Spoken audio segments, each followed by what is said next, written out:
Hello दोस्तों, Aaradhya race academy के YouTube channel में आप सभी का स्वागत है। दोस्तों, रिट मुख्य भर्ती परीक्षा लेवल 2 एसएसटी यानी कि सामाजिक अध्ययन के नवीनतम पाठ्यक्रम के अनुसार मॉडल पेपर की टेस्ट सीरीज शुरू की गई थी, जिसमें अपने 28 मॉडल पेपर है वो कंप्लीट हो चुके हैं।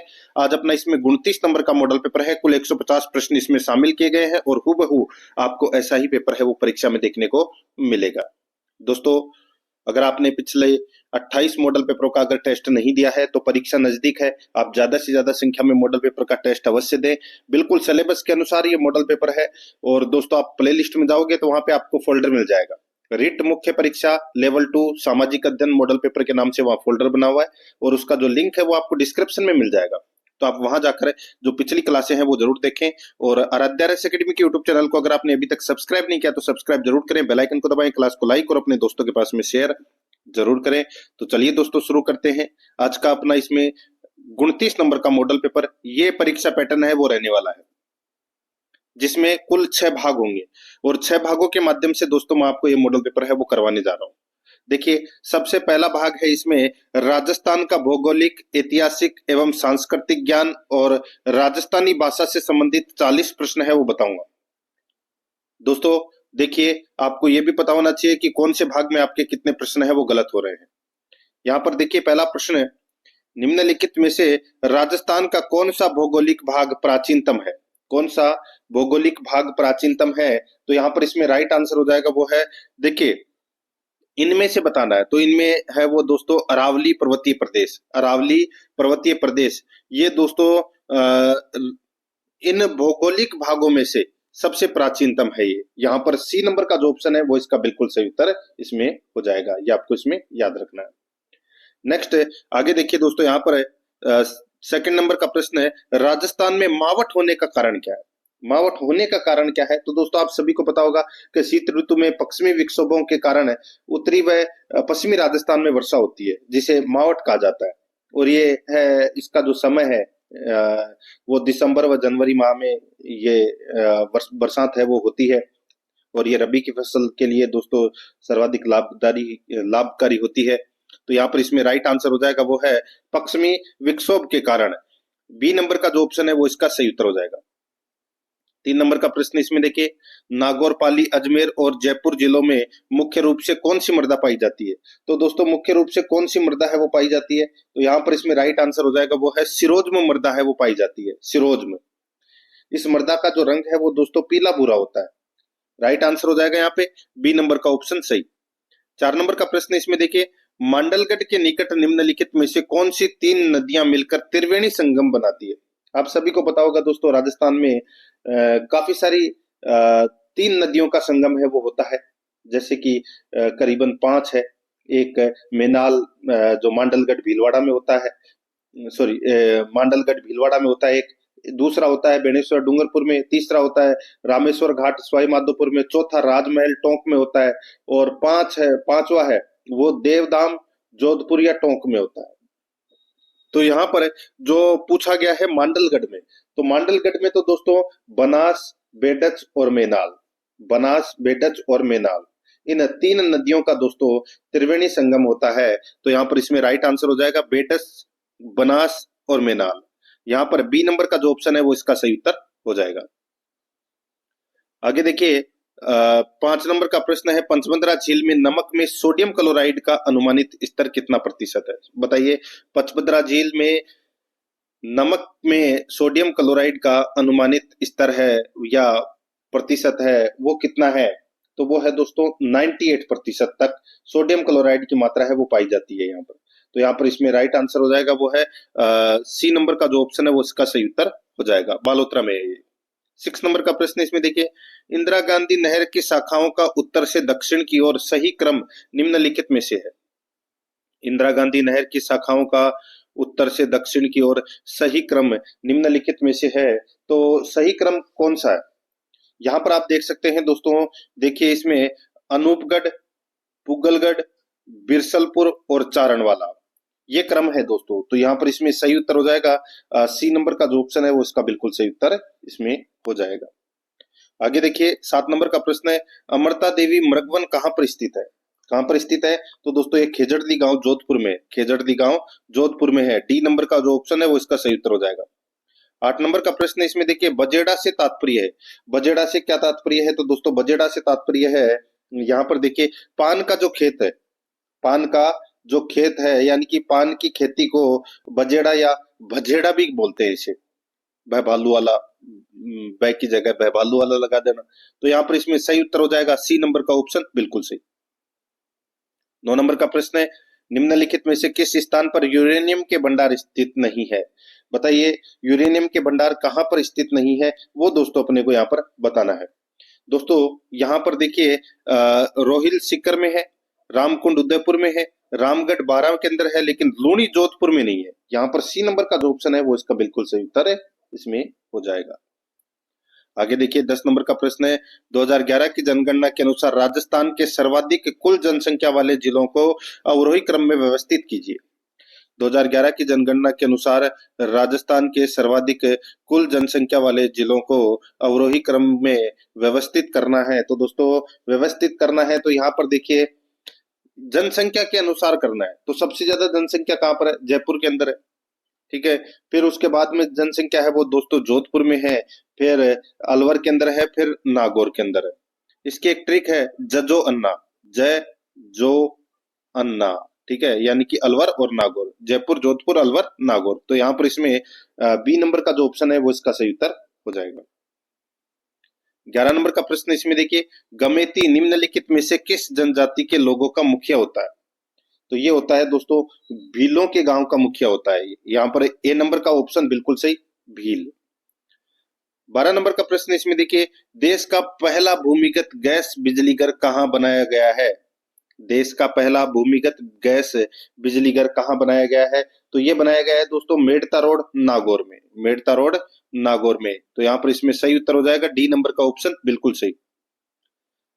13 नंबर का प्रश्न इसमें देखिए, राजस्थान रोड विजन 2025 के अंतर्गत निम्नलिखित में से सड़क विकास का कौन सा कार्यक्रम सम्मिलित है? बताइए राजस्थान रोड विजन 2025 के अंतर्गत निम्नलिखित में से सड़क विकास का कौन सा कार्यक्रम सम्मिलित है? तो कौन सा कार्यक्रम सम्मिलित है?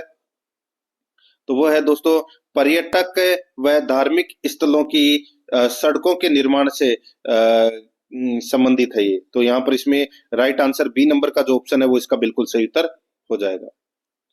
14 नंबर का प्रश्न इसमें देखिए, प्रसाद यानी कि प्रसाद योजना संबंधित है, तो ये किससे संबंधित है? ये प्रसाद योजना तो दोस्तों ये पर्यटन से संबंधित है, पर्यटन को बढ़ावा देने के लिए।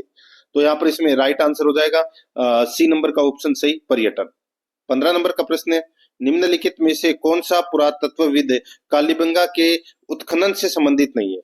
तो कौन सा पुरातत्वविद कालीबंगा के उत्खनन से संबंधित नहीं है? तो दोस्तों यहाँ पर देखिए, इसमें देखिए के एन पुरी है, ये इनका संबंध नहीं है दोस्तों कालीबंगा से। बाकी अमलानंद घोष, बीबी लाल और बी के थापर, ये इन तीनों का संबंध है वो दोस्तों कालीबंगा सभ्यता के उत्खनन से संबंधित है। तो यहाँ पर इसमें ए नंबर का जो ऑप्शन है वो इसका बिल्कुल सही उत्तर इसमें हो जाएगा। आगे देखिए मित्रों, यहाँ पर इसमें 16 नंबर का प्रश्न है, निम्नलिखित में से किसने कछवाहा को कुर्म वंशीय बताया है? बताइए किसने कछवाहों को कुर्म वंशीय बताया है? तो यहाँ पर इसका सही उत्तर हो जाएगा वो है दोस्तों सूर्यमल मिश्रण ने बताया है, सूर्यमल मिश्रण ने बताया। तो यहाँ पर इसमें सही उत्तर हो जाएगा सी नंबर का ऑप्शन, बिल्कुल सही। 17 नंबर का प्रश्न इसमें देखिए, कालिका रंजन कानूनगो ने किस शासक के संदर्भ में लिखा कि कालिका रंजन कानूनगो ने किस शासक के संदर्भ में लिखा कि उसमें अपनी जाति के सभी गुण, शक्ति, साहस, चतुराई, निष्ठा और कभी पराजय स्वीकार न करने वाली अदम्य भावना विद्यमान थे? बताइए किस शासक के संदर्भ में लिखा था किसने, कालिका रंजन कानूनगो ने, कि उसमें अपनी जाति के सभी गुण, शक्ति, साहस, चतुराई, निष्ठा और कभी पराजय स्वीकार न करने वाली अदम्य भावना विद्यमान थे? तो दोस्तों यहाँ पर इसमें सही उत्तर हो जाएगा वो है इसमें कौन? बताइए किस शासक के बारे में लिखा था? तो दोस्तों ये महाराजा सूरजमल के बारे में लिखा था। तो यहाँ पर इसमें सही उत्तर हो जाएगा डी नंबर का जो ऑप्शन है वो इसका बिल्कुल सही। 18 नंबर का प्रश्न है 973 ईस्वी के हर्षनाथ लेख में निम्नलिखित में से किसकी विजय का उल्लेख मिलता है? निम्नलिखित में से किसकी विजय का उल्लेख मिलता है? तो दोस्तों विग्रहराज द्वितीय की विजय का उल्लेख मिलता है। यहाँ पर बी नंबर का जो ऑप्शन है वो इसका सही उत्तर हो जाएगा। 19 नंबर का प्रश्न इसमें देखिए, किसके विश्वासघात के कारण धर्मत के युद्ध में दारा एवं जसवंत सिंह राठौड़ की पराजय हुई थी? किसके विश्वासघात के कारण धर्मत के युद्ध में दारा एवं जसवंत सिंह राठौड़ की पराजय हुई थी? यहाँ पर इसमें सही उत्तर हो जाएगा वो है कासिम खां। कासिम खां। तो यहाँ पर इसमें कासिम खां के विश्वासघात के कारण दोस्तों इनको पराजय झेलनी पड़ी थी। तो यहाँ पर इसमें राइट आंसर हो जाएगा सी नंबर का जो ऑप्शन है वो इसका बिल्कुल सही। नेक्स्ट आगे देखिए, यहाँ पे 20 नंबर का प्रश्न है, निम्नलिखित में से किसने राजपूतों को भारतीय आर्य की संतान माना है? बताइए, भारतीय आर्य की संतान है वो माना है। तो दोस्तों इसका सही उत्तर हो जाएगा किसने? तो ये माना है सीवी वैद्य और डॉक्टर हीराचंद ओझा ने। तो यहाँ पर इसमें बी नंबर का जो ऑप्शन है वो इसका बिल्कुल सही उत्तर हो जाएगा। 21 नंबर का प्रश्न इसमें देखिए, कोटा में 1857 के विद्रोह के समय किन अफसरों की हत्या 15 अक्टूबर 1857 को कोटा की विद्रोही राजकीय सेना ने की थी? कोटा में 1857 के विद्रोह के समय किन अफसरों की हत्या 15 अक्टूबर 1857 को कोटा की विद्रोही राजकीय सेना ने की थी? तो यहाँ पर इसमें सही उत्तर हो जाएगा वो है दोस्तों, बताइए किसकी हत्या की थी? आप सभी को पता होगा कोटा में 1857 की क्रांति का नेतृत्व है वो जयदयाल और मेहराब खान ने किया था। और दोस्तों देखिए कोटा राज्य की जो सेना और जनता ने दोस्तों पॉलिटिकल एजेंट मेजर बटन और उसके दो पुत्रों फ्रैंक और ऑर्थर, ठीक है, इनकी भी हत्या कर दी थी और सर्जन सेडलर की भी हत्या है वो कर दी थी। तो यहाँ पर दोस्तों डॉक्टर सेडलर और मेजर बर्टन, ठीक है, इन दोनों की दोस्तों हत्या कर दी थी। तो यहाँ पर इसमें सही उत्तर क्या हो जाएगा? 2 और 3 कथन है वो इसमें क्या है? सत्य है। तो सही कूट का चयन करना था। यहाँ पर बी नंबर का जो ऑप्शन है वो इसका बिल्कुल सही उत्तर हो जाएगा, केवल वह 2 व 3। 22 नंबर का प्रश्न इसमें देखिए, तसीमो हत्याकांड का संबंध निम्नलिखित में से किस प्रजामंडल से है? तसीमो हत्याकांड का संबंध निम्नलिखित में से किस प्रजामंडल से है? तो यहाँ पर इसका सही उत्तर हो जाएगा वो है धौलपुर प्रजामंडल। धौलपुर प्रजामंडल। यहाँ पर सी नंबर का जो ऑप्शन है वो इसका बिल्कुल सही उत्तर हो जाएगा, धौलपुर प्रजामंडल। आगे देखिए 23 नंबर का प्रश्न है, डाबड़ा कांड कब हुआ था? डाबड़ा कांड कब हुआ था? तो दोस्तों ये 13 मार्च 1947 को ये डाबड़ा कांड है वो हुआ था। तो यहाँ पर इसमें सही उत्तर क्या हो जाएगा? ए नंबर का जो ऑप्शन है वो इसका बिल्कुल सही उत्तर हो जाएगा। आगे देखिए 24 नंबर का प्रश्न है, सरदार वल्लभ भाई पटेल ने राजस्थान की राजधानी के चुनाव हेतु किस समिति का गठन किया था? सरदार वल्लभ भाई पटेल ने राजस्थान की राजधानी के चुनाव हेतु किस समिति का गठन किया था? तो वो है दोस्तों पी सत्यनारायण राव समिति का गठन है वो किया था। यहाँ पर सी नंबर का जो ऑप्शन है वो इसका बिल्कुल सही उत्तर हो जाएगा। 25 नंबर का प्रश्न इसमें देखिए, जूनागढ़ किले का निर्माण किस शासक ने करवाया था? जूनागढ़ किले का निर्माण किस शासक ने करवाया था? तो ये करवाया था दोस्तों महाराजा राय सिंह। महाराजा राय सिंह ने करवाया था दोस्तों। राइट आंसर हो जाएगा यहाँ पे ए नंबर का ऑप्शन बिल्कुल सही। 26 नंबर का प्रश्न इसमें देखिए, चंदू जी का गढ़ा तथा बोडीगामा स्थल निम्नलिखित में से किसके लिए विख्यात है? चंदू जी का गढ़ा तथा बोडीगामा स्थल निम्नलिखित में से किसके लिए विख्यात है? तो दोस्तों किसके लिए विख्यात है? तो दोस्तों ये तीर कमान के निर्माण के लिए प्रसिद्ध है। तो यहाँ पर इसमें सही उत्तर हो जाएगा तीर कमान निर्माण के लिए। यहाँ पर बी नंबर का जो ऑप्शन है वो इसका बिल्कुल सही उत्तर हो जाएगा। 27 नंबर का प्रश्न इसमें देखिए, गोहरहारी डांगुरी खंडारी का संबंध निम्नलिखित में से किससे है? गोहरहारी डांगुरी खंडारी का संबंध निम्नलिखित में से किससे है? तो दोस्तों किससे है? तो यहाँ पर इसमें राइट आंसर हो जाएगा वो है ध्रुपद गायकी से। यहाँ पर ए नंबर का जो ऑप्शन है वो इसका बिल्कुल सही उत्तर हो जाएगा, ध्रुपद गायकी से। 28 नंबर का प्रश्न इसमें देखिए, तारपी वाद्य यंत्र का प्रयोग मुख्यतः किस जाति के द्वारा किया जाता है? तारपी वाद्य यंत्र का प्रयोग मुख्यतः किस जाति के द्वारा किया जाता है? तो बताइए। तो यहाँ पर इसमें सही उत्तर हो जाएगा वो है बताइए, तो वो है कथोड़ी। यहाँ पर ए नंबर का जो ऑप्शन है वो इसका बिल्कुल सही उत्तर हो जाएगा दोस्तों, कथोड़ी जनजाति के द्वारा इसका प्रयोग है वो किया जाता है। यहाँ पर ए नंबर का ऑप्शन बिल्कुल सही, और ये सुशीर वाद्य यंत्र है। आगे देखिए यहाँ पे 29 नंबर का प्रश्न है, हेला खाल का संबंध है, हेला ख्याल का संबंध है तो वो किससे है? हेला ख्याल के प्रवर्तक थे दोस्तों हेला शायर, ठीक है। और इसका संबंध है दोस्तों दौसा सवाई माधोपुर से। तो यहाँ पर इसमें सही उत्तर हो जाएगा डी नंबर का ऑप्शन बिल्कुल सही, दौसा सवाई माधोपुर। 30 नंबर का प्रश्न इसमें देखिए, बच्छ बारस का त्योहार कब मनाया जाता है? बच्छ बारस का त्योहार कब मनाया जाता है? तो दोस्तों ये भाद्रपद कृष्णा एकादशी द्वादशी को बच्छ बारस भाद्रपद कृष्ण द्वादशी को ये त्योहार है वो मनाया जाता है। ए नंबर का ऑप्शन बिल्कुल सही उत्तर हो जाएगा।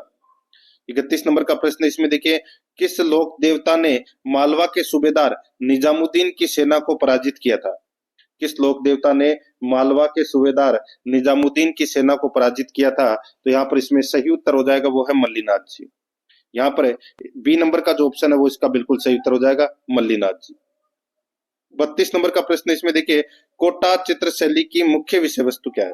कोटा चित्र शैली की मुख्य विषय वस्तु क्या है? तो दोस्तों वो है इसमें शिकार के दृश्य, शिकार के दृश्य है कोटा चित्र शैली में। तो यहाँ पर इसमें बी नंबर का ऑप्शन सही।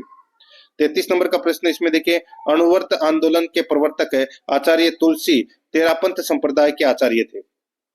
अणुवर्त आंदोलन के प्रवर्तक आचार्य तुलसी तेरापंथ संप्रदाय के आचार्य थे। तो दोस्तों यहाँ पर इसमें सही उत्तर क्या हो जाएगा? वो है इसमें बताइए कौन सा? तो इसका दोस्तों सही उत्तर हो जाएगा ये 90 आचार्य बने थे दोस्तों ये। तो यहाँ पर इसमें राइट आंसर हो जाएगा वो है 90 आचार्य बने थे। सी नंबर का ऑप्शन बिल्कुल सही। नेक्स्ट आगे देखिए, सांझी पूजन लोकप्रिय है, सांझी पूजन लोकप्रिय है तो दोस्तों ये लोकप्रिय है कुंवारी कन्याओं में लोकप्रिय है ये। यहाँ पर डी नंबर का जो ऑप्शन है वो इसका बिल्कुल सही उत्तर हो जाएगा कुंवारी कन्याओं में। 35 नंबर का प्रश्न इसमें देखिए, राजस्थान में कसुम्बी पगड़ी कब पहनी जाती है? राजस्थान में कसुम्बी पगड़ी कब पहनी जाती है? तो दोस्तों ये सर्दियों में पहनी जाती है ये कसुम्बी पगड़ी। यहाँ पर डी नंबर का जो ऑप्शन है वो इसका सही उत्तर हो जाएगा कसुम्बी पगड़ी सर्दियों में पहनी जाती है। 36 नंबर का प्रश्न इसमें देखिए, राजस्थान में सर्वाधिक बोली जाने वाली बोलियों में प्रथम स्थान पर कौन सी है? राजस्थान में सर्वाधिक बोली जाने वाली बोलियों में प्रथम स्थान पर कौन सी बोली है? तो वो बोली है दोस्तों इसमें मारवाड़ी। यहाँ पर बी नंबर का जो ऑप्शन है वो इसका बिल्कुल सही उत्तर हो जाएगा मारवाड़ी। नेक्स्ट आगे देखिए 37 नंबर का प्रश्न है, मैं देखता चला गया किसकी रचना है? मैं देखता चला गया किसकी रचना है? तो दोस्तों ये रचना है वो किसकी है? यहाँ पर इसमें सही उत्तर हो जाएगा वो है ये जो रचना है ये दोस्तों कपूर चंद कुलिस की रचना है ये। तो यहाँ पर इसमें सही उत्तर हो जाएगा बी नंबर ऑप्शन। 38 नंबर का प्रश्न इसमें देखिए, निम्नलिखित में से कौन सा ग्रंथ मुरारीदान द्वारा रचित है? कौन सा ग्रंथ मुरारीदान द्वारा रचित है? तो यहाँ पर इसमें सही उत्तर हो जाएगा वो है मान प्रकाश। यहाँ पर डी नंबर का जो ऑप्शन है वो इसका बिल्कुल सही उत्तर हो जाएगा मान प्रकाश। 39 नंबर का प्रश्न इसमें देखिए, निम्नलिखित में से कौन से ग्रंथों की रचना सूर्यमल मिश्रण द्वारा की गई है?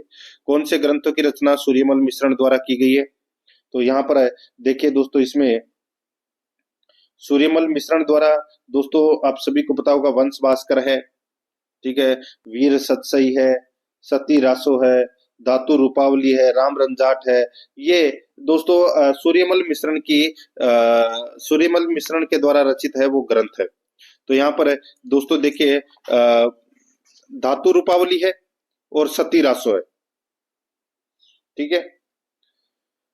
तो और देखिए यहाँ पे बलवंत विलास भी है दोस्तों इसकी रचना किसकी? सूर्यमल मिश्रण की। तो यहाँ पर इसमें सही उत्तर क्या हो जाएगा? वो है उपरोक्त सभी। तो यहाँ पर इसमें सही उत्तर क्या हो जाएगा? उपरोक्त सभी। डी नंबर का जो ऑप्शन है वो इसका बिल्कुल सही उत्तर इसमें हो जाएगा। 40 नंबर का प्रश्न इसमें देखिए, निम्नलिखित में से कौन सा युग्म रचना व लेखक के संदर्भ में सही सुमेलित नहीं है? निम्नलिखित में से कौन सा युग्म रचना व लेखक के संदर्भ में सही सुमेलित नहीं है?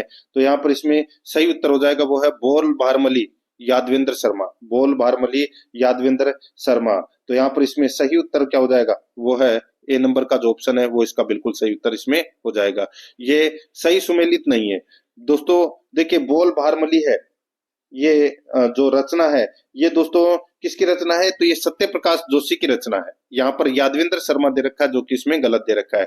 बाकी पागी है ये चंद्र प्रकाश देवल की रचना है, कोडम दे है ये मेघराज मुकुल की रचना है, और पग फेरो है ये मनु मधुकर की रचना है। यहाँ पर ए नंबर का ऑप्शन बिल्कुल सही।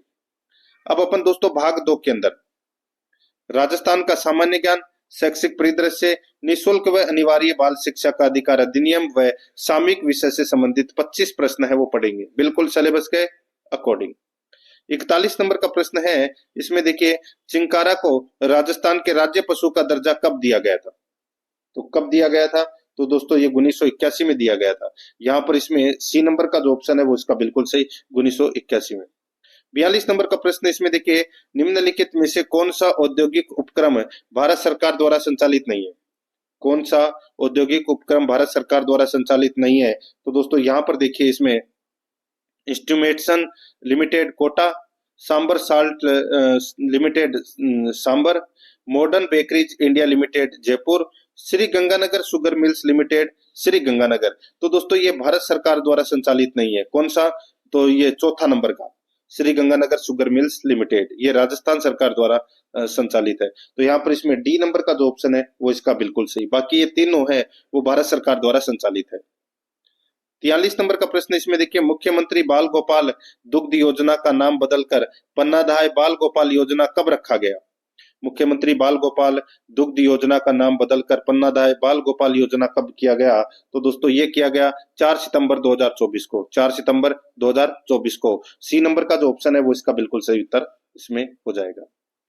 44 नंबर का प्रश्न इसमें देखिए, स्वर्ण नगरी हॉल निम्नलिखित में से किस जैन मंदिर का भाग है? स्वर्ण नगरी हॉल निम्नलिखित में से किस जैन मंदिर का भाग है? तो कौन से जैन मंदिर का भाग है? तो दोस्तों ये नरसिंह मंदिर अजमेर का ये भाग है। यहाँ पर ए नंबर का जो ऑप्शन है वो इसका बिल्कुल सही उत्तर हो जाएगा।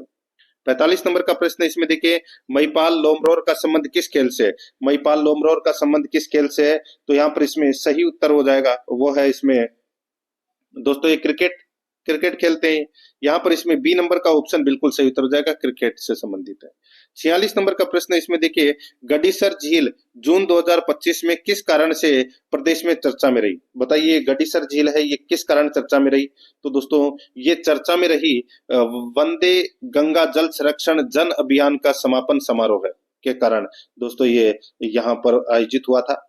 ठीक है, जून 2025 में गडीसर झील चर्चा में रही थी क्योंकि यहाँ वंदे गंगा जल संरक्षण जन अभियान का समापन समारोह आयोजित हुआ था। तो यहाँ पर इसमें सही उत्तर हो जाएगा सी नंबर ऑप्शन सही। 47 नंबर का प्रश्न है, राजस्थान की पहली कपड़ा दी कृष्णा मिल्स लिमिटेड की स्थापना कब और कहां की गई थी? तो दोस्तों ये की गई थी वर्ष 1889 में ब्यावर में की गई थी। यहाँ पर डी नंबर का जो ऑप्शन है वो इसका सही उत्तर हो जाएगा। 48 नंबर का प्रश्न इसमें देखिए, राजस्थान में नगर पालिका चुनाव में निर्दलीय प्रत्याशी को नामांकन के लिए कितने प्रस्तावक की आवश्यकता होती है? राजस्थान में नगर पालिका चुनाव में निर्दलीय प्रत्याशी को नामांकन के लिए कितने प्रस्तावक की आवश्यकता होती है? तो कितने प्रस्तावक की आवश्यकता होती है? तो दोस्तों ये होती है इसमें 5 प्रस्तावक की आवश्यकता है वो इसमें होती है। तो यहाँ पर इसमें डी नंबर का जो ऑप्शन है वो इसका बिल्कुल सही उत्तर हो जाएगा। आगे देखिए मित्रों, यहाँ पे 49 नंबर का प्रश्न है, जिला प्रशासन का वर्तमान स्वरूप सर्वप्रथम प्राचीन काल में किस युग में दिखाई पड़ता है? जिला प्रशासन का वर्तमान स्वरूप सर्वप्रथम प्राचीन काल में किस युग में दिखाई पड़ता है? तो दोस्तों कौन से युग में? तो यहाँ पर इसका सही उत्तर हो जाएगा वो है दोस्तों ये राजपूत काल में। नहीं, यहाँ पे देखिए बात हुई है जिला प्रशासन, ठीक है, जिला प्रशासन का वर्तमान स्वरूप सर्वप्रथम प्राचीन काल के किस युग में दिखलाई पड़ता था? ये मौर्य काल में दिखलाई पड़ता था दोस्तों। ठीक है, राइट आंसर हो जाएगा मौर्य काल, या राजपूत काल नहीं, मौर्य काल इसका राइट आंसर हो जाएगा, बी नंबर का ऑप्शन सही। 50 नंबर का प्रश्न इसमें देखिए, राजस्थान में लोकायुक्त पद के संदर्भ में निम्नलिखित कथनों पर विचार कीजिए। राजस्थान में लोकायुक्त पद के संदर्भ में निम्नलिखित कथनों पर विचार कीजिए। दोस्तों देखिए सत्य कथन है वो कौन सा है वो दोस्तों अपने को यहाँ पर बताना है। 3 कथन है वो दोस्तों यहाँ पर दे रखे हैं, ठीक है, और अपने को यहाँ पर बताना है कि दोस्तों कौन सा कथन है वो इसमें सत्य है। देखिए लोकायुक्त की जो नियुक्ति है वो दोस्तों राज्यपाल द्वारा की जाती है, बिल्कुल सही बात है साहब, राज्यपाल के द्वारा है वो की जाती है। आगे देखिए, इनको देय वेतन भत्ते पेंशन चुनाव आयुक्त के समकक्ष होते हैं, तो ये गलत हो जाएगा। ठीक है, इनको देय वेतन भत्ते पेंशन चुनाव आयुक्त के समकक्ष नहीं होते। राजस्थान के मुख्यमंत्री के विरुद्ध शिकायतों का अन्वेषण लोकायुक्त द्वारा नहीं किया जा सकेगा, बिल्कुल सही बात है दोस्तों। तो यहाँ पर इसमें 1 और 3 कथन है वो इसमें क्या है, सत्य है। तो यहाँ पर इसका राइट आंसर हो जाएगा वो है दोस्तों 1 और 3, यानी कि डी नंबर का जो ऑप्शन है वो इसका बिल्कुल सही उत्तर हो जाएगा।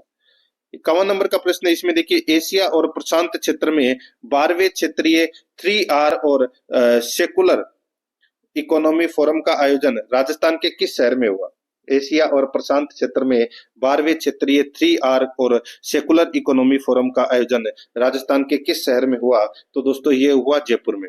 यहाँ पर सी नंबर का जो ऑप्शन है वो इसका बिल्कुल सही उत्तर हो जाएगा, जयपुर में आयोजित हुआ। 52 नंबर का प्रश्न, इसमें देखिए राजस्थान में मगरा क्षेत्र विकास कार्यक्रम कब प्रारंभ किया गया था? तो दोस्तों ये कब प्रारंभ किया गया था? यहाँ पर इसका सही उत्तर हो जाएगा वो है 2004-05 में किया गया था। यहाँ पर बी नंबर का जो ऑप्शन है वो इसका सही उत्तर हो जाएगा।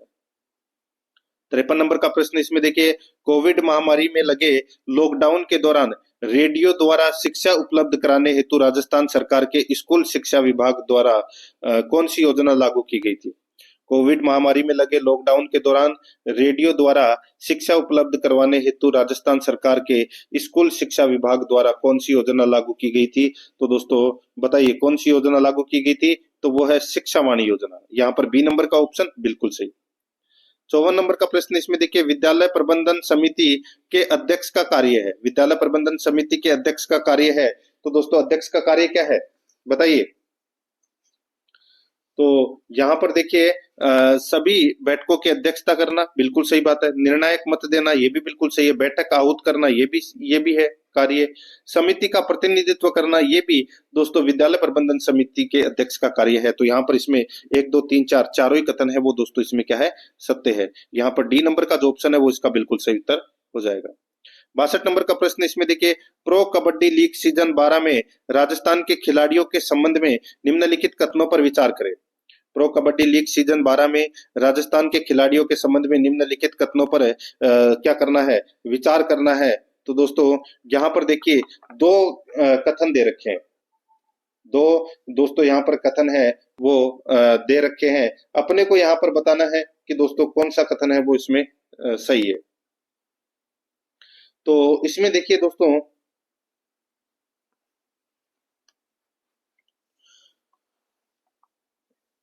देखिए राजस्थान के 10 खिलाड़ी मौजूदा सीजन में भाग ले रहे हैं। राजस्थान के 10 खिलाड़ी है वो मौजूदा सीजन में क्या कर रहे हैं दोस्तों, भाग ले रहे हैं। तो दोस्तों ये कथन है वो गलत हो जाएगा, क्योंकि इसमें 8 खिलाड़ी है वो दोस्तों भाग ले रहे हैं।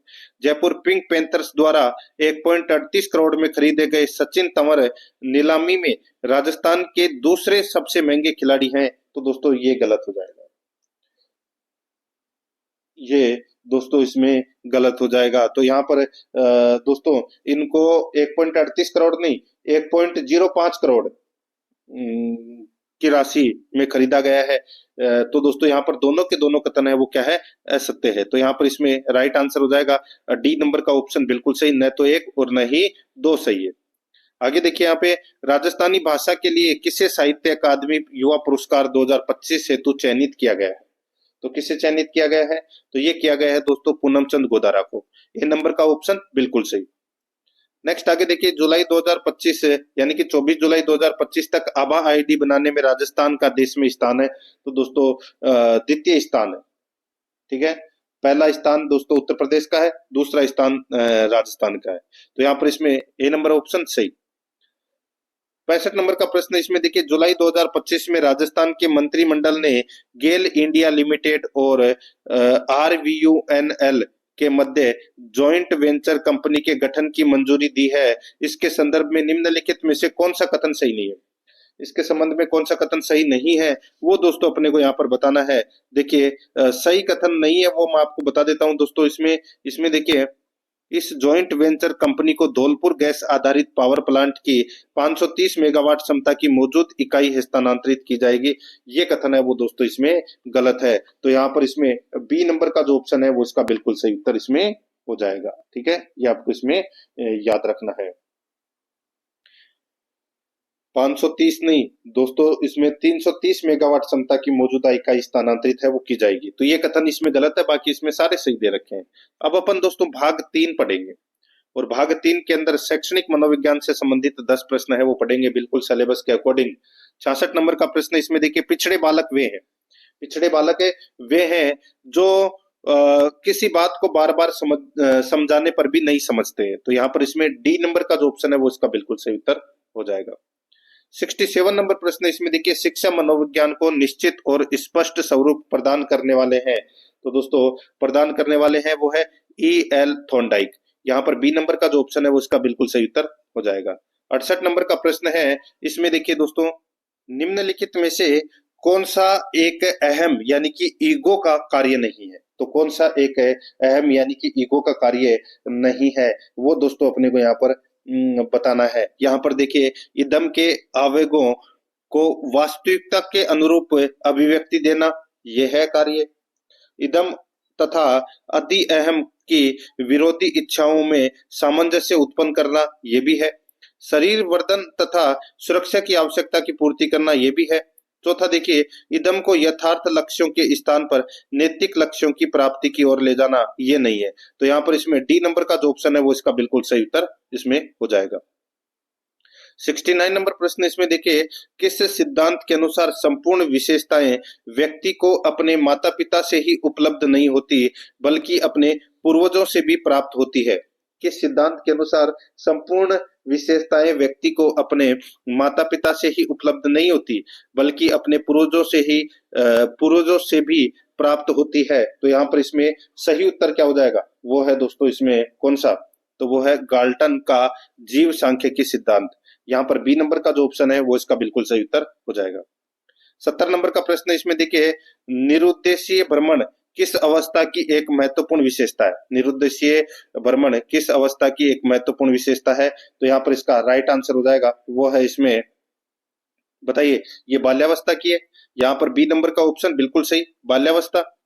71 नंबर का प्रश्न इसमें देखिए, एक 25 वर्षीय लड़का जिसकी मानसिक आयु 16 वर्ष है उसकी आईक्यू होगी। तो दोस्तों आईक्यू निकालने का सूत्र क्या है, मानसिक आयु बटे वास्तविक आयु इंटू 100। तो दोस्तों यहाँ पे 16 बटे 25 इंटू 100 कर लीजिए। तो दोस्तों कितना, ये 25 से 4 बार कट गया, तो 16 इंटू 4 कितने होते हैं दोस्तों, 16 चौक 64। तो इसका आईक्यू है वो कितना होगा, 64। तो यहाँ पर इसमें ए नंबर का ऑप्शन बिल्कुल सही। आगे देखिए, विकृत लिखावट से संबंधित लिखने की कमी किसका एक लक्षण है। तो किसका एक लक्षण है, तो दोस्तों ये डिस्ग्राफिया का ये एक लक्षण है। यहाँ पर बी नंबर का ऑप्शन बिल्कुल सही उत्तर हो जाएगा। 73 नंबर का प्रश्न इसमें देखिए, चालक न्यूनता का सिद्धांत किसने प्रतिपादित किया है। चालक न्यूनता का सिद्धांत किसने प्रतिपादित किया है, तो ये किया है दोस्तों हल ने। किसने, हल ने। तो यहाँ पर इसमें सही उत्तर हो जाएगा डी नंबर का ऑप्शन बिल्कुल सही, हल ने। 74 नंबर का प्रश्न इसमें देखिए, अभिप्रेरणा के द्विघटक सिद्धांत का संबंध है। अभिप्रेरणा के द्विघटक सिद्धांत का संबंध है, तो दोस्तों वो संबंध है फ्रेडरिक हजबर्ग। यहाँ पर डी नंबर का ऑप्शन बिल्कुल सही उत्तर हो जाएगा। 75 नंबर का प्रश्न इसमें देखिए, रोसार्क शाही डब्बा परीक्षण में कुल कितने कार्ड है। तो दोस्तों कुल कितने कार्ड है, तो दोस्तों इसमें कुल 10 कार्ड है। यहाँ पर सी नंबर का जो ऑप्शन है वो इसका बिल्कुल सही उत्तर हो जाएगा, 10 कार्ड है। अब अपन दोस्तों भाग 4 पढ़ रहे हैं और भाग 4 में सूचना तकनीकी से संबंधित 5 प्रश्न है वो पढ़ेंगे। 76 नंबर का प्रश्न इसमें देखिए, शैक्षिक कंप्यूटर प्रयुक्त किया जाता है। दोस्तों शैक्षिक कंप्यूटर प्रयुक्त किया जाता है, यहाँ पर देखिए प्रदत्त विश्लेषण में, ठीक है, प्रदत्तों की व्याख्या में, सूचनाएं एकत्रीकरण में, तो इन सभी में किया जाता है शैक्षिक कंप्यूटर प्रयुक्त। तो दोस्तों यहाँ पर इसमें राइट आंसर हो जाएगा ABC, डी नंबर का जो ऑप्शन है वो इसका बिल्कुल सही उत्तर हो जाएगा। 77 नंबर का प्रश्न इसमें देखिए, किसी कंप्यूटर नेटवर्क के नोड्स को परस्पर जोड़ने का तरीका कहलाता है। तो वो क्या कहलाता है, तो दोस्तों वो कहलाता है टोपोलॉजी। क्या कहलाता है, टोपोलॉजी। डी नंबर का जो ऑप्शन है वो इसका बिल्कुल सही उत्तर हो जाएगा। 78 नंबर का प्रश्न है, निम्नांकित में से कौन सा पॉइंटिंग डिवाइस का उदाहरण है। कौन सा पॉइंटिंग डिवाइस का उदाहरण है, तो दोस्तों यहाँ पर जॉयस्टिक है ये दोस्तों पॉइंटिंग डिवाइस का क्या है, उदाहरण है। तो यहाँ पर इसमें सही उत्तर क्या हो जाएगा, सी नंबर का जो ऑप्शन है वो इसका बिल्कुल सही। 79 नंबर प्रश्न इसमें देखिए, कंप्यूटर वायरस है। बताइए कंप्यूटर वायरस है तो ये क्या है, सॉफ्टवेयर है। क्या है, सॉफ्टवेयर है ये। ए नंबर का ऑप्शन बिल्कुल सही। 80 नंबर का प्रश्न इसमें देखिए, निम्नलिखित में से किस संगठन का एक समझौता ट्रिप्स है, बताइए निम्नलिखित में से किस संगठन का एक समझौता ट्रिपस है? तो यहाँ पर इसमें सही उत्तर हो जाएगा वो है, बताइए, तो ये WTO यानी कि विश्व व्यापार संगठन का एक समझौता है। यहाँ पर इसमें ए नंबर का जो ऑप्शन है वो इसका बिल्कुल सही उत्तर हो जाएगा। अब दोस्तों अपन भाग 5 पढ़ रहे हैं और भाग 5 सामाजिक अध्ययन के 60 प्रश्न है वो पढ़ेंगे। ठीक है, ये सबसे महत्वपूर्ण पार्ट रहने वाला है दोस्तों। 81 नंबर का प्रश्न इसमें देखिए, समवर्ती सूची के अंतर्गत विषयों पर किसे विधि बनाने का अधिकार है? विधि बनाने का अधिकार है वो दोस्तों किसे है? तो ये संघ एवं राज्य दोनों को है। यहाँ पर बी नंबर का ऑप्शन बिल्कुल सही उत्तर हो जाएगा। 82 नंबर का प्रश्न इसमें देखिए, राज्यपाल को अध्यादेश जारी करने की शक्ति प्राप्त है। तो दोस्तों ये शक्ति अनुच्छेद 213 में है, अनुच्छेद 213 में है। सी नंबर का ऑप्शन बिल्कुल सही। 83 नंबर का प्रश्न इसमें देखिए, भारत एक गणराज्य है क्योंकि, भारत एक गणराज्य है क्योंकि, बताइए, भारत एक गणराज्य है क्योंकि यहाँ पर राष्ट्रपति निर्वाचित होता है दोस्तों। तो दोस्तों वंशानुगत नहीं होता, यहाँ पर इसमें राष्ट्रपति निर्वाचित होता है। यहाँ पर बी नंबर का ऑप्शन बिल्कुल सही। नेक्स्ट है, भारतीय संविधान के कौन से अनुच्छेद में उच्चतम न्यायालय की स्थापना का प्रावधान है? तो उच्चतम न्यायालय की स्थापना का प्रावधान दोस्तों अनुच्छेद 124 में है। सी नंबर का ऑप्शन बिल्कुल सही उत्तर हो जाएगा। 85 नंबर का प्रश्न इसमें देखिए, लोकसभा का सदस्य बनने के लिए निम्नलिखित में से क्या अर्हता आवश्यक है? तो क्या अर्हता आवश्यक है? तो दोस्तों इसमें देखिए, उसका नाम संबंधित राज्य की मतदाता सूची में दर्ज हो, उसका नाम भारत में कहीं भी मतदाता सूची में दर्ज हो। तो ये कथन है वो दोस्तों गलत हो जाएगा। नहीं नहीं, कहीं भी, देखिए उसका नाम क्या पूछा है कि कौन सी अहर्ता आवश्यक है, आवश्यक है पूछा है। तो यहाँ पर देखिए उसका नाम संबंधित राज्य की मतदाता सूची में हो, तो ये जरूरी नहीं है मतदाता सूची में, कहीं पर भी दोस्तों, यानी कि उसका नाम भारत में कहीं भी मतदाता सूची में दर्ज हो उसका नाम। तो यहाँ पर ये बी नंबर का ऑप्शन है वो इसका राइट आंसर हो जाएगा। ये योग्यता है वो आवश्यक है दोस्तों, बी नंबर का ऑप्शन बिल्कुल सही। 86 नंबर का प्रश्न इसमें देखिए, साधारण विधेयक किस सदन में पहले प्रस्तुत किया जाता है? ये किया जाता है दोस्तों किसी भी सदन में प्रस्तुत है वो किया जा सकता है। तो यहाँ पर इसमें धन विधेयक है वो केवल लोकसभा में पहले प्रस्तुत है वो किया जाता है, और साधारण विधेयक तो कहीं भी प्रस्तुत कर दो, लोकसभा में भी कर दो चाहे राज्यसभा में भी कर दो। यहाँ पर सी नंबर का ऑप्शन सही। 87 नंबर का प्रश्न इसमें देखिए, आपातकाल के दौरान किस मौलिक अधिकार को अनुच्छेद 359 के अधीन राष्ट्रपति द्वारा निलंबित करने का अधिकार नहीं है? आपातकाल के दौरान किस मौलिक अधिकार को अनुच्छेद 359 के अधीन राष्ट्रपति द्वारा निलंबित करने का अधिकार नहीं है? तो दोस्तों इसका सही उत्तर हो जाएगा वो है, बताइए, तो वो है अनुच्छेद 21 और 20। अनुच्छेद 20 और 21 को निलंबित करने का अधिकार नहीं है। तो यहाँ पर डी नंबर का ऑप्शन राइट आंसर हो जाएगा, बी व सी दोनों। 88 नंबर का प्रश्न इसमें देखिए, जनहित याचिका को किस जनजाति के संदर्भ में दायर किया जाता है? जनहित याचिका को किस जनसति के संदर्भ में दायर किया जाता है? तो यहाँ पर इसमें राइट आंसर हो जाएगा वो है, जन कर्तव्यों के उल्लंघन से संबंधित सति, संविधान के प्रावधानों के उल्लंघन में हुई जनसति, कानून के उल्लंघन में हुई जनसति। तो यहाँ पर इसका राइट आंसर हो जाएगा वो है उपरोक्त सभी। डी नंबर का जो ऑप्शन है वो इसका बिल्कुल सही उत्तर हो जाएगा। 89 नंबर प्रश्न इसमें देखिए, केंद्रीय विधानमंडल का अध्यक्ष बनने वाले पहले भारतीय कौन थे? तो दोस्तों पहले भारतीय कौन थे? तो वो थे दोस्तों विट्ठल भाई पटेल, विट्ठल भाई पटेल थे। यहाँ पर बी नंबर का ऑप्शन बिल्कुल सही उत्तर हो जाएगा। 90 नंबर का प्रश्न इसमें देखिए, अंतर्राज्यीय परिषद के गठन से संबंधित अनुच्छेद है, तो वो अनुच्छेद है अनुच्छेद 263। यहाँ पर है बी नंबर का ऑप्शन बिल्कुल सही उत्तर हो जाएगा, अनुच्छेद 263। 91 नंबर का प्रश्न है, निम्नलिखित में से कौन सी एक याचिका अधीनस्थ न्यायालयों की कार्य पद्धति का परीक्षण करती है?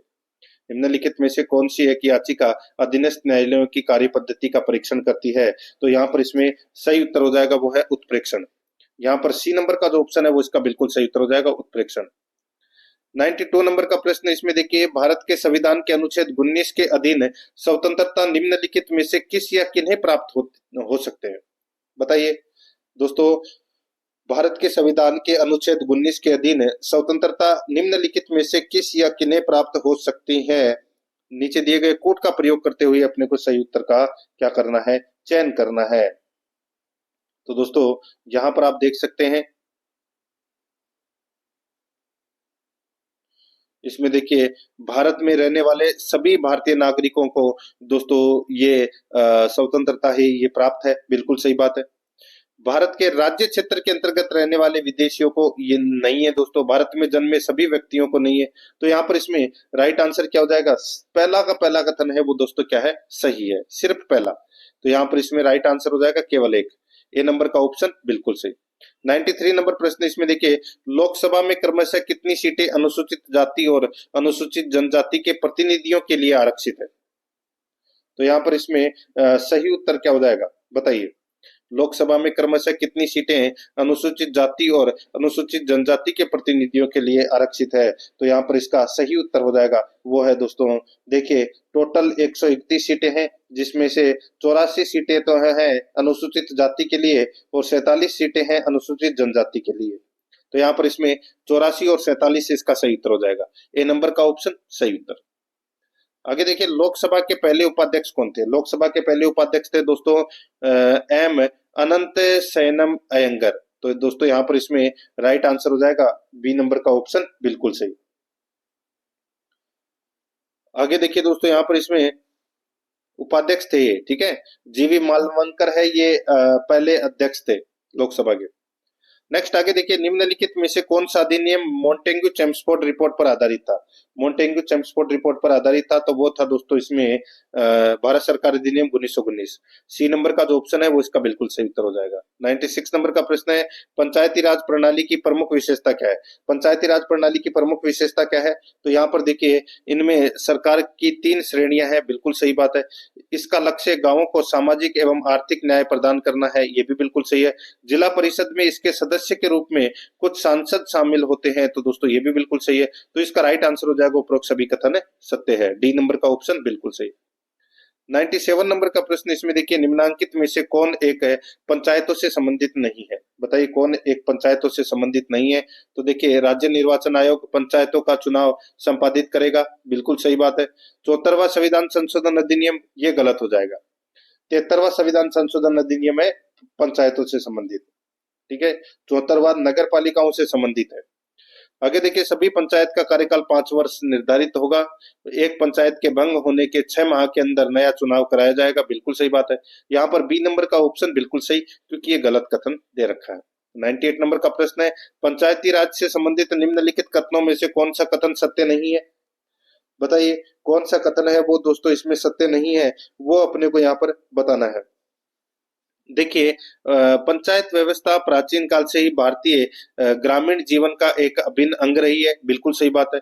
73वां संविधान संशोधन 15 अगस्त 1993 से प्रभावी हुआ, तो ये गलत हो जाएगा। ये दोस्तों 24 अप्रैल 1993 से प्रभावी हुआ, 24 अप्रैल, ठीक है, 24 अप्रैल 1993 से ये प्रभावी हुआ। तो यहाँ पर बी नंबर का ऑप्शन राइट आंसर हो जाएगा, 15 अगस्त की जगह 24 अप्रैल आना चाहिए था। यह एक त्रिस्तरीय संरचना है, बिल्कुल सही बात है दोस्तों। भारतीय संविधान का अनुच्छेद 243 जी उसके महत्व को बढ़ाया है, तो यहाँ पर इसका राइट आंसर क्या हो जाएगा? वो है बी नंबर का जो ऑप्शन है वो इसका बिल्कुल सही उत्तर इसमें हो जाएगा। ये कथन है वो गलत दे रखा है। 99 नंबर का प्रश्न इसमें देखिए, निम्नांकित में से कौन सा स्तूप स्थापत्य का अंग नहीं है? कौन सा स्तूप स्थापत्य का अंग नहीं है?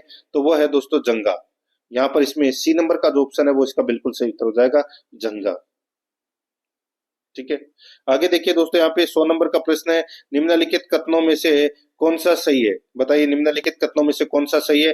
कूट के आधार पर अंकित करना है। कूट के आधार पर दोस्तों क्या करना है? अंकित है करना है कि कौन सा कथन है वो दोस्तों इसमें सही है। अब दोस्तों आप यहां पर देख सकते हैं, इसमें देखिए सामाजिक सुधारों के अंतर्गत अकबर ने बाल विवाह एवं सती प्रथा को रोकने का प्रयत्न किया, तो दोस्तों बिल्कुल सही बात है। अकबर ने हिंदुओं पर लगे जजिया कर को मार्च 1564 में हटाया था, तो दोस्तों ये भी बिल्कुल सही है। तो यहाँ पर 1 और 2 है वो दोनों के दोनों सही है। यहाँ पर बी नंबर का ऑप्शन बिल्कुल सही उत्तर हो जाएगा, 1 और 2 दोनों सही है। 101 नंबर का प्रश्न इसमें देखिए, निम्नलिखित में से कौन वर्ष 1940 में व्यक्तिगत सत्याग्रह के दूसरे सत्याग्रही थे? कौन व्यक्तिगत सत्याग्रह के दूसरे सत्याग्रही थे? तो यहाँ पर इसमें सही उत्तर क्या हो जाएगा? वो है जवाहरलाल नेहरू, ठीक है। जवाहरलाल नेहरू। यहाँ पर बी नंबर का जो ऑप्शन इसका सही उत्तर हो जाएगा। विनोबा भावे है वो पहले सत्याग्रही बने थे। ठीक है, याद रखना। आगे देखिए बी नंबर का ऑप्शन इसका सही उत्तर हो जाएगा। 102 नंबर का प्रश्न है, इसमें देखिए निम्नलिखित घटनाओं पर विचार करके उन्हें कालानुक्रम व्यवस्थित कीजिए। यहाँ पर देखिए दोस्तों मोपला विद्रोह कब हुआ था? तो दोस्तों ये 1921 में हुआ था मोपला विद्रोह। ठीक है। बारदोली सत्याग्रह कब हुआ था? तो दोस्तों ये 1928 में हुआ था बारदोली सत्याग्रह। और तेभागा आंदोलन है वो कब हुआ था? तो दोस्तों ये 1946-47 में हुआ था।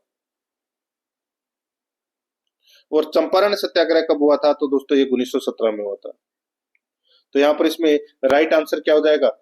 4-1-2-3, 4-1-2-3 अपना इसमें सही उत्तर हो जाएगा। 4-1-2-3 यानी कि ए नंबर का जो ऑप्शन है वो इसका बिल्कुल सही उत्तर हो जाएगा। 103 नंबर का प्रश्न, इसमें देखिए निम्नांकित में से कौन सा सही सुमेलित नहीं है? कौन सा सही सुमेलित नहीं है? तो दोस्तों यहाँ पर देखिए ओडिशा में दोस्तों हाथी गुम्फा गुफा है, बिल्कुल सही है। महाराष्ट्र में एलोरा गुफा है, बिल्कुल सही है।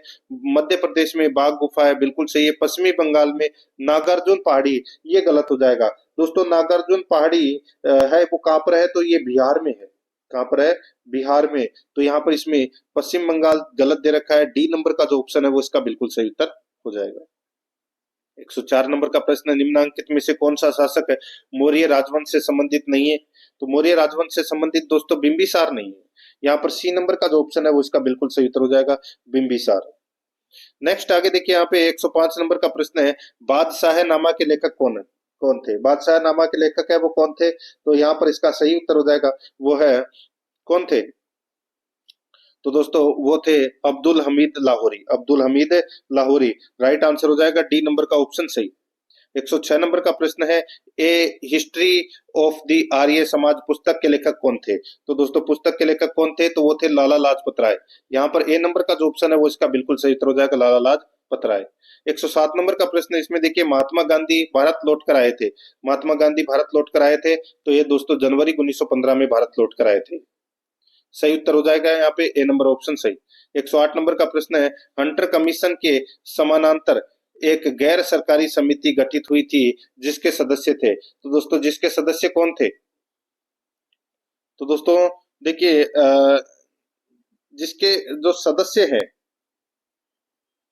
ठीक है, वो महात्मा गांधी थे, मोतीलाल नेहरू थे, अब्बास तैयब जी थे, सी आर दास भी थे, एम आर जयकर भी थे। तो दोस्तों यहाँ पर इसमें देखिए सारे ही थे, मोतीलाल नेहरू, सी आर दास, अब्बास तैयब जी। तो उपरोक्त सभी इसका राइट आंसर हो जाएगा, डी नंबर ऑप्शन सही। 109 नंबर का प्रश्न, इसमें देखिए शेर खां के हाथों कन्नौज के युद्ध 1540 ईस्वी में पराजित होकर हुमायूं ने कहाँ शरण ली थी? कन्नौज के युद्ध के बाद में दोस्तों शेरशाह सूरी है वो विजय हो गया था और हुमायूं वहां से चला गया था। कहाँ पर, कहाँ शरण ली थी? तो दोस्तों इन्होंने ली थी दोस्तों देखिए ईरान के शासक है दोस्तों तहमासे के पास शरण ली थी। तो यहाँ पर इसमें डी नंबर का जो ऑप्शन है वो इसका सही उत्तर हो जाएगा। 110 नंबर का प्रश्न, बाल गंगाधर तिलक के निधन पर किसने कहा था कि एक शेर की आवाज खामोश हो गई? तो दोस्तों किसने कहा था? तो ये महात्मा गांधी जी ने कहा था, सी नंबर ऑप्शन सही। 111 नंबर का प्रश्न, पूना पैक्ट कब हस्ताक्षरित हुआ? तो दोस्तों पूना पैक्ट कब हस्ताक्षरित हुआ? तो दोस्तों ये 1932 में हस्ताक्षरित हुआ। यहाँ पर डी नंबर का ऑप्शन बिल्कुल सही। 112 नंबर का प्रश्न है, सुदर्शन झील का निर्माण किसने करवाया था? सुदर्शन झील का निर्माण किसने करवाया था? तो ये करवाया था दोस्तों चंद्रगुप्त मौर्य ने। यहाँ पर सी नंबर का ऑप्शन सही।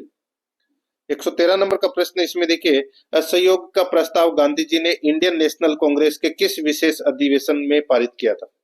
असहयोग का प्रस्ताव गांधी जी ने इंडियन नेशनल कांग्रेस के किस विशेष अधिवेशन में पारित किया था? तो यहाँ पर इसका राइट आंसर हो जाएगा वो है कलकत्ता में। ए नंबर का जो ऑप्शन है वो इसका बिल्कुल सही उत्तर हो जाएगा, कलकत्ता में। 114 नंबर का प्रश्न, इसमें देखिए वायकोम सत्याग्रह के संदर्भ में कौन सा या कौन से कथन सही है? वायकोम सत्याग्रह के संदर्भ में कौन सा या कौन से कथन है वो सही है, वो दोस्तों अपने को यहाँ पर बताना है। यह त्रावणकोर में शुरू हुआ था, यह त्रावणकोर में शुरू हुआ था, ये कथन दोस्तों क्या है? सही है। यह नमक कर के खिलाफ था, तो दोस्तों ये गलत हो जाएगा।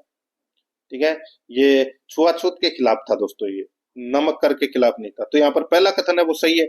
यहाँ पर ऊट भाषा में उत्तर देना था, केवल एक इसमें क्या है सही है। 115 नंबर प्रश्न, जैन धर्म के पहले तीर्थकर कौन थे? जैन धर्म के पहले तीर्थकर हैं वो कौन थे? इसका सही उत्तर हो जाएगा वो है ऋषभदेव। यहाँ पर सी नंबर का जो ऑप्शन है वो इसका बिल्कुल सही उत्तर हो जाएगा ऋषभदेव। 116 नंबर का प्रश्न इसमें देखिए, महारानी एलिजाबेथ ने ईस्ट इंडिया कंपनी को पूर्व में व्यापार करने हेतु राजकीय अध्यादेश कब जारी किया था? महारानी एलिजाबेथ ने ईस्ट इंडिया कंपनी को पूर्व में व्यापार करने हेतु राजकीय अध्यादेश कब जारी किया था? तो दोस्तों राजकीय अध्यादेश है वो कब जारी किया था? यहाँ पर इसका राइट आंसर हो जाएगा वो है इसमें, बताइए, राजकीय अध्यादेश दोस्तों 31 दिसंबर 1600 ईस्वी में किया था। सी नंबर का जो ऑप्शन है वो इसका बिल्कुल सही उत्तर हो जाएगा। 117 नंबर का प्रश्न है, मानव विकास सूचकांक की गणना करने के लिए किस संकेतक का उपयोग नहीं किया जाता है? तो किस संकेतक का उपयोग नहीं किया जाता है? तो दोस्तों इसमें सामाजिक असमानता का उपयोग है वो नहीं किया जाता है। यहाँ पर ए नंबर का ऑप्शन बिल्कुल सही उत्तर हो जाएगा। 118 नंबर का प्रश्न है, निम्नलिखित में से मुद्रा का गौण कार्य नहीं है। बताइए कि मुद्रा का गौण कार्य नहीं है, तो वो है विनिमय का माध्यम, ये नहीं है दोस्तों। ए नंबर का ऑप्शन सही।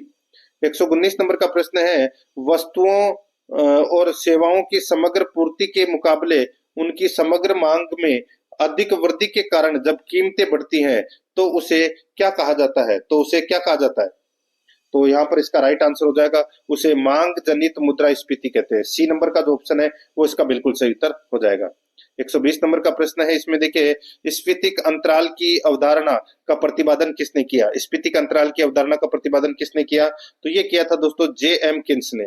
यहाँ पर बी नंबर का ऑप्शन बिल्कुल सही, जे एम किन्स ने।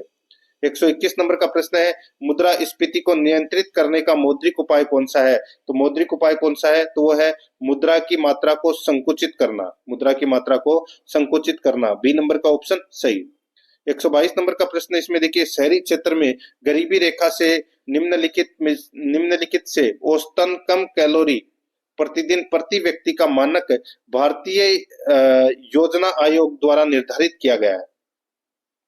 यहाँ पर दोस्तों शहरी क्षेत्र का पूछा है, ठीक है। आप सभी को पता होगा कि दोस्तों शहरी क्षेत्र का कितना है,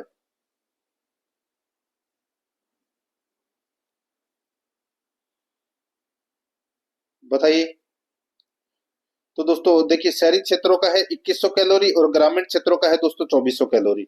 तो यहाँ पर 2100 कैलोरी इसका सही उत्तर हो जाएगा, ए नंबर का ऑप्शन सही। 123 नंबर का प्रश्न है, वैश्विक बहुआयामी गरीबी सूचकांक का मान कितना होता है? तो कितना होता है? तो दोस्तों ये होता है 0 से 1 तक। यहाँ पर बी नंबर का ऑप्शन बिल्कुल सही, 0 से 1 तक। 124 नंबर प्रश्न है, अर्थव्यवस्था का वह क्षेत्र जो प्राथमिक क्षेत्र के उत्पादों को अपनी गतिविधियों में कच्चे माल के रूप में उपयोग करता है कहलाता है। तो वो क्या कहलाता है? वो कहलाता है दोस्तों उद्योग क्षेत्र। यहाँ पर सी नंबर का जो ऑप्शन है वो उसका सही उत्तर इसमें हो जाएगा। 125 नंबर का प्रश्न है, इसमें देखिए, अर्थव्यवस्था का वह रूप जो बाहरी अर्थव्यवस्थाओं से कोई आर्थिक लेन देन नहीं रखती है, वह अर्थव्यवस्था कौन सी है? तो वह अर्थव्यवस्था दोस्तों बंद अर्थव्यवस्था है। कौन सी? बंद अर्थव्यवस्था बोलते हैं उसे, डी नंबर ऑप्शन सही।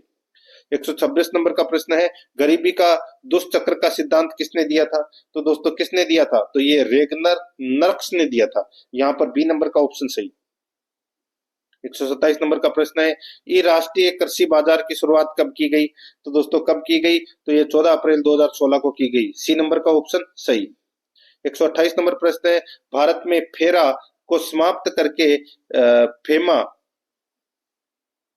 कब लागू किया गया? तो दोस्तों बताइए ये कब लागू किया गया? तो ये 1 जून 2000 को लागू किया गया दोस्तों। यहाँ पर इसमें राइट आंसर हो जाएगा फॉरेन एक्सचेंज मैनेजमेंट एक्ट, ठीक है, फेमा। तो यहाँ पर इसमें सही उत्तर हो जाएगा ए नंबर का ऑप्शन सही। नेक्स्ट आगे देखिए, 129 नंबर प्रश्न है, राजस्थान राज्य खाद्य एवं आपूर्ति निगम की स्थापना कब की गई? ये की गई दोस्तों 8 दिसंबर 2020 को। बी नंबर ऑप्शन सही। 130 नंबर प्रश्न है, सार्वजनिक वितरण प्रणाली का प्रमुख उद्देश्य क्या है? तो दोस्तों प्रमुख उद्देश्य क्या है? तो वो है दोस्तों, देखिए ये सारे ही सही है, बिल्कुल ये सभी उद्देश्य है। तो यहाँ पर इसका सही उत्तर हो जाएगा उपरोक्त सभी, डी नंबर ऑप्शन सही उत्तर। पढ़ना चाहते हैं तो क्लास को स्टॉप कीजिए और पढ़ लीजिए इनके ऑप्शनों को। 131 नंबर का प्रश्न इसमें देखिए, हीरक वलय का दृश्य देखा जा सकता है। तो ये देखा जा सकता है दोस्तों केवल पूर्णतया पथ चिन्ह के परिधीय क्षेत्रों पर। तो यहाँ पर इसमें सी नंबर का ऑप्शन सही।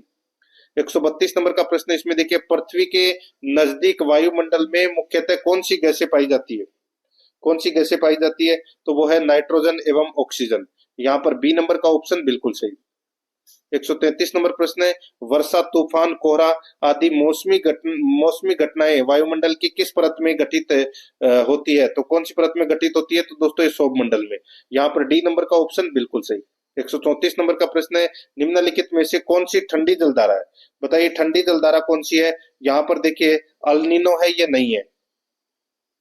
अल्नीनो ये नहीं है, नार्वे की धारा भी नहीं है, कैलिफोर्निया की धारा और पेरू धारा, ये तीनों सॉरी कैलिफोर्निया की धारा और पेरू धारा, ये दोनों ठंडी जल धाराएं हैं। तो यहाँ पर इसमें राइट आंसर हो जाएगा 3 और 4 है वो इसमें क्या है, सही है, यानी कि ए नंबर का ऑप्शन बिल्कुल सही। 135 नंबर का प्रश्न है, पोलर स्टर्लीज निम्न में से किस प्रकार की हवाएं हैं? तो किस प्रकार की हवाएं हैं? तो यहाँ पर इसका सही उत्तर हो जाएगा दोस्तों, ये हवाएं हैं किस प्रकार की? तो यहाँ पर इसमें सही उत्तर हो जाएगा वो है ये पोलर और दोस्तों ये स्टर्लीज, पोलर स्टर्लीज, ठीक है, किस प्रकार की हवाएं हैं?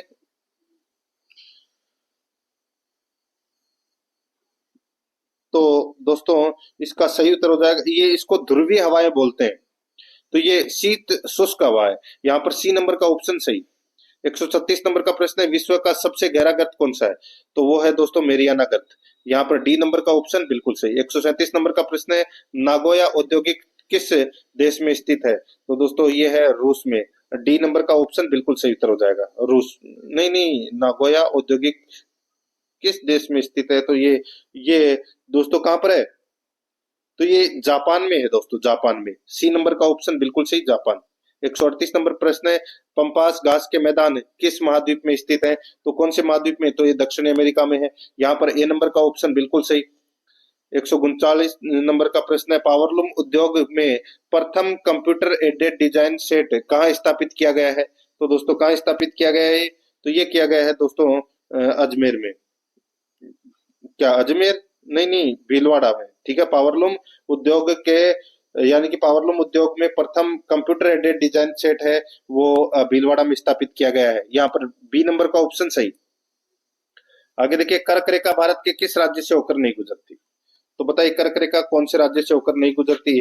तो यहाँ पर इसमें सही उत्तर हो जाएगा वो है उत्तर प्रदेश से होकर नहीं गुजरती दोस्तों। ये मध्य प्रदेश से होकर गुजरती है लेकिन उत्तर प्रदेश से नहीं। तो यहाँ पर इसमें सही उत्तर हो जाएगा बी नंबर ऑप्शन।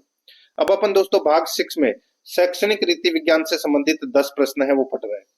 141 नंबर का प्रश्न देखिए, सामाजिक विज्ञान परियोजना करते हुए निम्न में से कौन सा प्राथमिक स्रोत के प्रयोग की ओर संकेत देता है? तो वो है एक ऐतिहासिक स्मारक का भ्रमण एवं परीक्षण करना। डी नंबर का जो ऑप्शन है वो इसका बिल्कुल सही उत्तर हो जाएगा। 142 नंबर का प्रश्न है, निम्न में से कौन से विषय पर अध्यापक शिक्षण की विधि के तौर पर वाद विवाद बहस का आयोजन कर सकता है? निम्न में से कौन से विषय पर अध्यापक शिक्षण की विधि के तौर पर वाद विवाद बहस का आयोजन कर सकता है? तो यहाँ पर इसका राइट आंसर हो जाएगा वो है पर्यावरण तथा विकास। यहाँ पर बी नंबर का ऑप्शन बिल्कुल सही।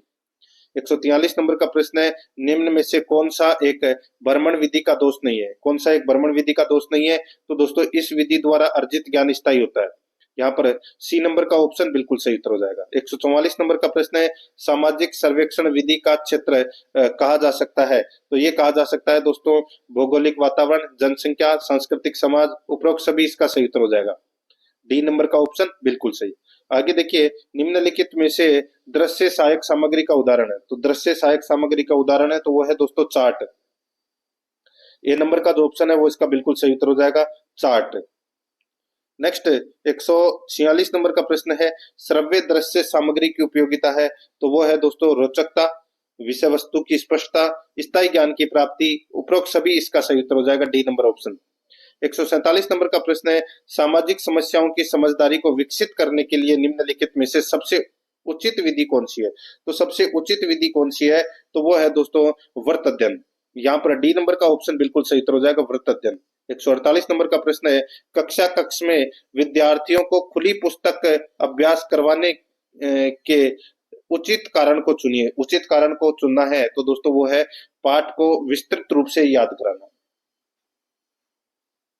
या दोस्तों यहाँ पर देखिए, पाठ्य पुस्तक के प्रयोग को प्रोत्साहित कर पाठ को किसी विशिष्ट प्रश्नों के संदर्भ में पढ़ना, बिना तैयारी के विद्यार्थियों का मूल्यांकन करना। यहाँ पर कक्षा कक्ष के विद्यार्थियों को खुली पुस्तक अभ्यास करवाने का उचित कारण को चुनना है, तो वो है दोस्तों इसमें पाठ को किसी विशिष्ट प्रश्नों के संदर्भ में पढ़ना। यहाँ पर इसमें सही उत्तर हो जाएगा बी नंबर का ऑप्शन सही। नेक्स्ट आगे देखिए, मूल्यांकन किस प्रकार की प्रक्रिया है, तो दोस्तों ये सकारात्मक की प्रक्रिया है। यहाँ पर बी नंबर का ऑप्शन सही उत्तर। 150 नंबर का प्रश्न है, छात्रों का मूल्यांकन किसी न किसी रूप में आवश्यक होता है, प्रमुख रूप से इसका उद्देश्य है, तो इसका प्रमुख रूप से उद्देश्य है तो वह है छात्रों की त्रुटियों की जानकारी। यहाँ पर बी नंबर का ऑप्शन बिल्कुल सही। और देखिए, नहीं नहीं, त्रुटियों की जानकारी तो है ही, छात्रों की उन्नति में भी सहायक होता है, छात्रों की योग्यताओं की जानकारी में भी सहायक होता है, तो यहाँ पर इसमें राइट आंसर हो जाएगा उपरोक्त सभी। तो यहाँ पर डी नंबर का जो ऑप्शन है वो इसका बिल्कुल सही उत्तर इसमें हो जाएगा। तो दोस्तों, इसी के साथ मैंने आपको ये मॉडल पेपर है वो कंप्लीट करवा दिया है, और पिछले मॉडल पेपर नहीं देखे तो वो जरूर देखें। और आरएस एकेडमी के यूट्यूब चैनल को सब्सक्राइब नहीं किया तो सब्सक्राइब जरूर करें, बेल आइकन को दबाएं, क्लास को लाइक और अपने दोस्तों के पास में शेयर जरूर करें। मिलते हैं दोस्तों नेक्स्ट क्लास में। जय हिंद, जय भारत।